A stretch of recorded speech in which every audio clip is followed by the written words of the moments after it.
Something I wish I knew before I started my photography business is that it's not just about taking photos. There's so much more to it. There's emails, there's websites, there's social media to deal with, but I love every minute of it. I think one of my biggest challenges since starting the business is time management. When you work a 9 to 5, it is very clearly defined when you're working and when you're not working. But when you're self-employed, you tend to just work all the time and it's really difficult to switch off. So that's something that I think I found challenging since the beginning, and I'm still working through to try and get a better balance. My biggest mistake when first starting my business was thinking that every customer was my kind of customer.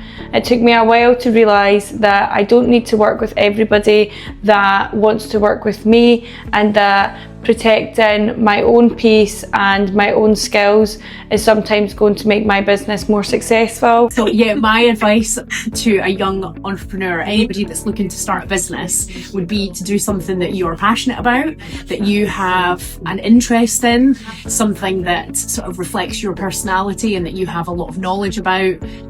For me, you know, at the age of sort of 21, I would have loved to have opened a bookshop, but I didn't think it was possible at that age. Looking back now, I realise that I probably could have done it if I really wanted to, but just didn't do it until I was 41. And I really wish I had done it sooner, because it's the best job I've ever had. I'd say my biggest mistake was believing the negativity that people told me growing up. I let the negative emotions and comments dictate my value, but it was never true, and I know that now. So if you have any red flags in your life at the start of your journey, it's okay to not listen to them. Block them out. It's the best thing I could have done for me and my business. Not doing my tax returns in time and not looking into it enough, thinking that we're due by April because it's a new tax year and really it's January, so I should have researched that quite a bit more.